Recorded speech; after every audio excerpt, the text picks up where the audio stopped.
Okay, we're continuing with the book Best Christian Art. We're in the chapter about the birth and childhood of Christ, and these paintings are extraordinarily beautiful. So this painter is William Bouguereau, and a ton of magnificent art happened in 1881. It was one of the greatest in 1880 in the 1800s. It's one of the greatest centuries ever for art. So this is the Song of the Angels with Madonna and Child. You know, isn't that just beautiful? I mean, if you don't love that, then you don't love mankind, okay? I mean, it's just magnificent. It's just beautiful, okay? All right, so here's another painting by William Bouguereau, and you see the same thing. This is called Innocence, all right? And it's just perfect, okay? There's happiness. There's life right there. There's goodness, everything you want.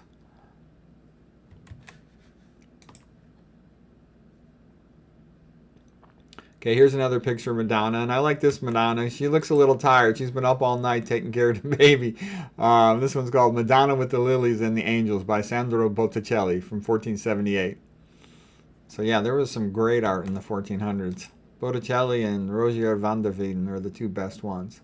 Okay, this painting is very nice. Madonna and Child with Canon van der Peel. So Canon van der Peel is like donated money to have the painting made. And, the donors often are on their knees, kneeling, praying for these types of paintings. And it's a bit of a sacred conversation. You have saints in the picture as well. One of the things, sort of, what this was about, this was done way back in 1436. The idea that because they now had better techniques of oil painting, they could paint with much more detail. So if you look at the fine detail, it's very impressive compared to earlier paintings.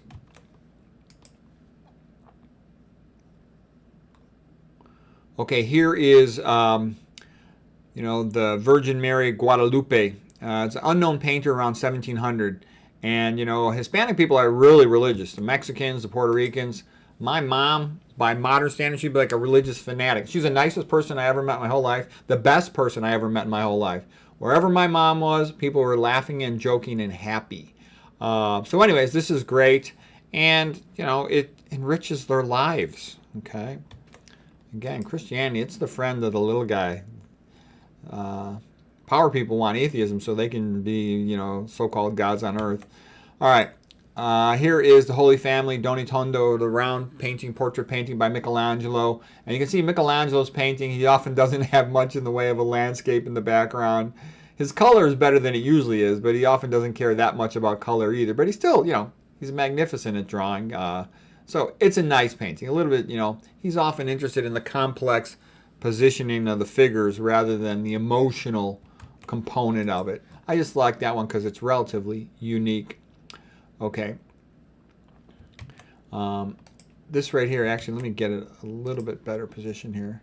Yeah, I kind of don't have all the, room to show it. I'm on full screen, but I can't fit the whole painting in the screen. So just another beautiful Madonna by Sandro Botticelli. And again, she's got the blue for the heavens, the red for love, charity, and perhaps symbolic of Christ's faith. Okay. Okay, here's another one. This one is by Fra Filippo Lippi. And you kind of see that there's a similarity in the style of the Italians for painting the Madonnas, And, they're just beautiful. There's a lot of Madonnas, a lot of teaching about Madonnas. Okay, this is actually one of my favorite ones here. This is called The Sistine Madonna and Child by Raphael from 1514. And this painting was requested by Pope Julius in honor of his uncle, Pope Sixtus, who had... who's in the painting and for whom the Sistine Chapel is named. And he had the side walls painted of the Sistine Chapel. It wasn't later till Michelangelo came along to paint the ceiling. I know a lady doctor who looks just like this picture. These angels are very famous. Those are the angels that are featured on a lot of things, including one of the Van Halen album covers where they have them smoking cigarettes. They're, cute. Okay, so anyway, it's very nice, very real face of a woman there.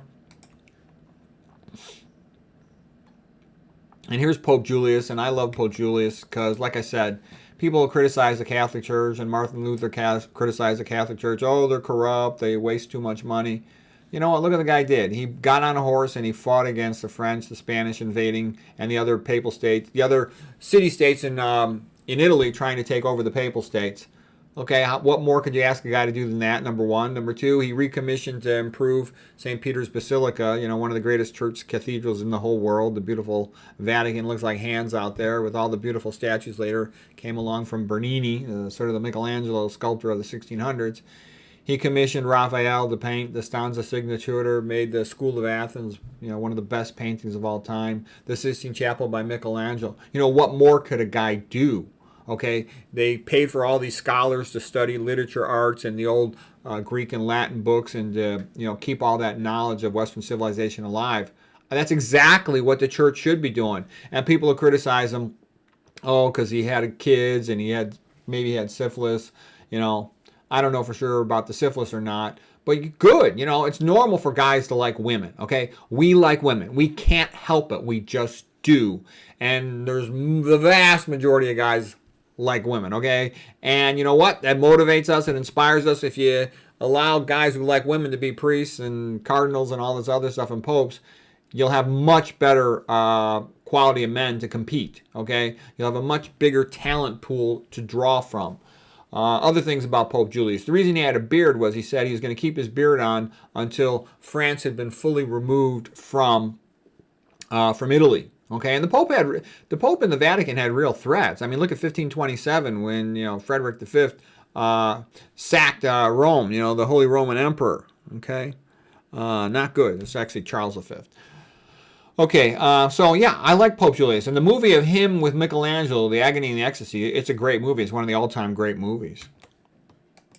If you want to see a movie about the life of an artist, The Agony and the Ecstasy about Michelangelo.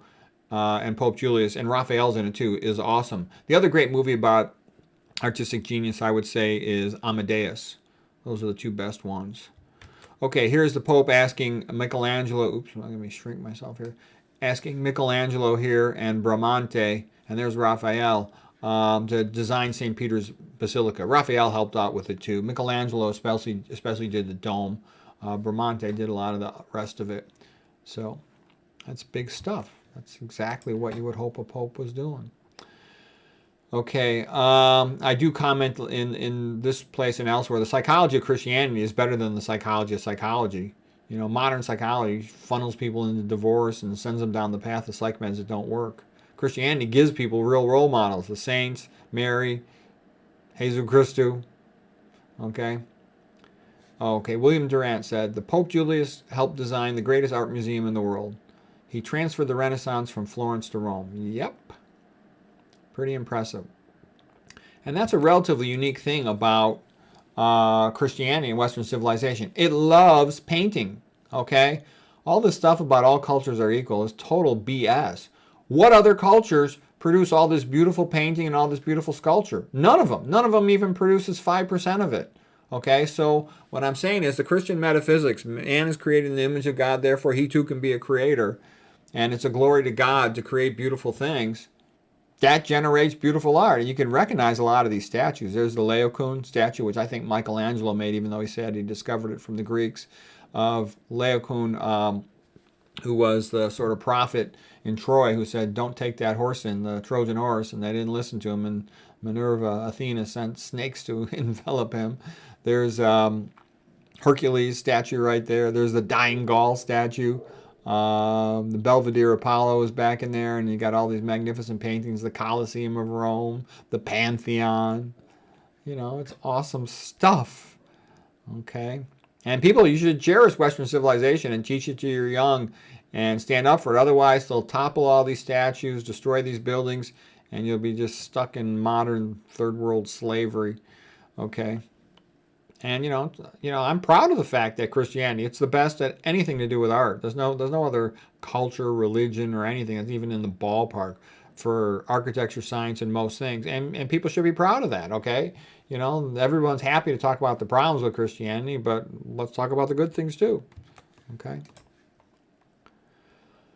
All right, now here's a beautiful painting. This is called The Heavenly and the Earthly Trinities, and the painter is Bartolome Murillo. And, I love the faces. So there's the Heavenly Trinity is Jesus Christu, the Holy Spirit, and God the Father. And then the Earthly Trinity is Virgin Mary, the Mother of Christ, and Joseph, the Father. Okay? And it's just beautiful. Look how the the warmth in these faces. You feel like they're like real people. You could know them. And here's another painting by Murillo, and they're just fantastic. This is the Our Lady of the Rosary with the baby Jesus, and just look at those faces. They're fantastic. They're magnificent.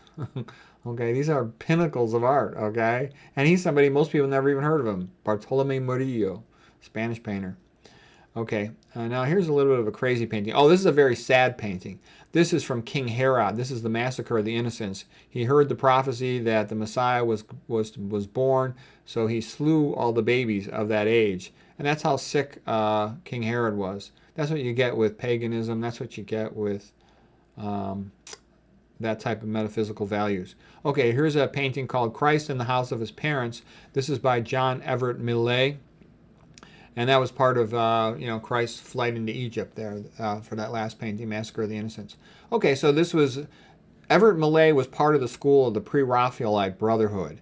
And this was sort of the Victorian Renaissance in England. The Pre-Raphaelite Brotherhood were a bunch of artists who were relatively poor, but John Ruskin, the art critic in England, really stood up for them and promoted them in a big way. John Ruskin was super famous Oxford professor, art critic.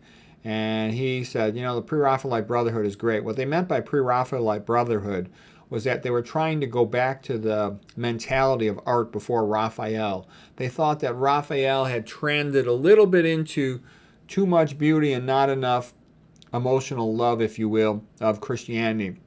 And what had angered John Ruskin, he's a bit of a Bible-thumping, sort of almost Calvinist, part Scottish, Presbyterian and whatnot, but still very old school in his religious thinking. And he was angered by the idea that in the Stanza Signatura room in the Vatican, that Raphael had put the Mount Parnassus of the poets of ancient Greece at the same height as the Disputa religious celebration painting, and he felt that that was a degradation of religion. So I think Ruskin overdoes it, but anyways, Millais was this great painter. So there's Jesus Christou with Joseph the Carpenter, with his mother, and there's John the Baptist and others looking on. Okay, here is Jesus Amongst the Doctors of Religion, okay, from 1884. And this is, when he's in the synagogue that he's teaching the elders, and they're amazed at how much he knows.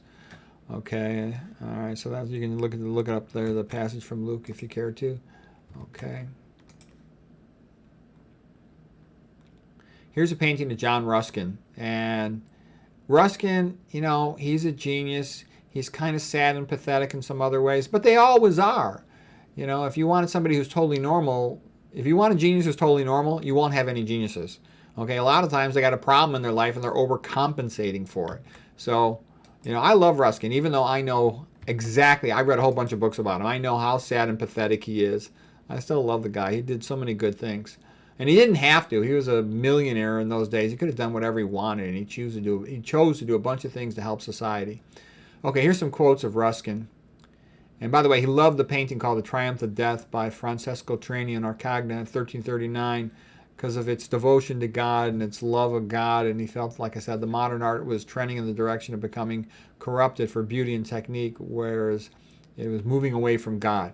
And these are quotes by Ruskin. Better the rudest work that tells a story than the richest without meaning.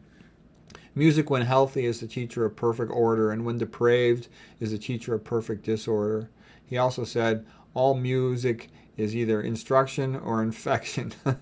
All great art is the work of a whole living creature, body and soul, and chiefly the soul. Truth, beauty, and religion are bound together. Ruskin had noticed that the people in the Middle Ages who built the Gothic cathedrals to their god were magnificent, but in the Victorian age, Englishmen everywhere were working in filthy factories covered in smoke and pollution and soot, and he said they didn't live in the dark ages, we do. He said industrialism is more than the age of machines. It turns men into machines. The teaching of art is the teaching of all things. Art is the seeking for ideal truth. All art is great praise. All great art is praise. Education is the leading of humans to that which is best, and making what is best out of them. The training which makes men happiest in themselves also makes them most serviceable to others. Okay, and then he was a contemporary with Thomas Carlyle, who was actually one of Ruskin's mentors. And he had asked the question, where are these railroads taking us? And Charles Dickens answered, the railroads are leading us to a spiritual death when they make us forget who we are. And so the question now becomes for us of the current age, where is the internet taking us? Is it taking us to the concentration camps? Is it taking us to centralization of everything so we're easier to control? What is the purpose of the internet? Is it to educate us or to dehumanize us? All right, so here is the Stanza Signatura. And here you can see the magnificent School of Athens. A lot of people think it's the greatest painting of all time. It's magnificent. It's a celebration of, Greek philosophy, Roman architecture, the Renaissance itself. There's Michelangelo right there. There's Diogenes there. So many other famous persons there, of course, is Plato and Aristotle, and Socrates is teaching right there. So anyways, here is Mount Parnassus, and it's going to have Homer and a lot of the other great Greek poets and writers and whatnot. And he put this at the same height as the Disputa and communion painting, Sacramento communion painting, which Ruskin felt was a great insult to religion. This was all done in the early 1500s. Okay, commissioned by Pope Julius, what we talked about earlier. Okay, now here I want to share with you, this is a speech by John Ruskin in 1853. And this was part of his lead up to the Pre-Raphaelite Brotherhood being celebrated, because they were going back to the ancient techniques to celebrate religion and God and emotion and respect, and they were great, okay, and he helped them be successful. But anyways, here is this 1853 speech of John Ruskin. There have been 3 ages in painting. Okay, let me get to where I can kind of see the words as I read it. The classical period ending with the fall of Rome. The medieval period extending up to Raphael. And then following Raphael is the modern era. Classicism art was pagan. Medieval art was Christian. Modern art denies Christ. All ancient art was religious. All modern art is profane. The ancient art was moral. The modern art is immoral. In medieval art, truth is first and beauty second. In modern art, beauty is first and truth is second.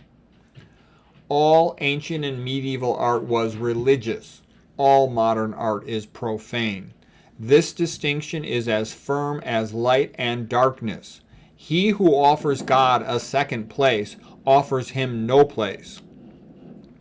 Raphael, on one Vatican wall, wrote, "This is the kingdom of theology, as it is presided over by Christ." And on the other wall he wrote, "This is the kingdom of poetry, presided over by Apollo." And from that spot and that hour, the intellect and the art of Italy date their degradation. Raphael elevated the creations of fancy to the same rank as the objects of faith on the other. The doom of art and of Europe went forth from that chamber.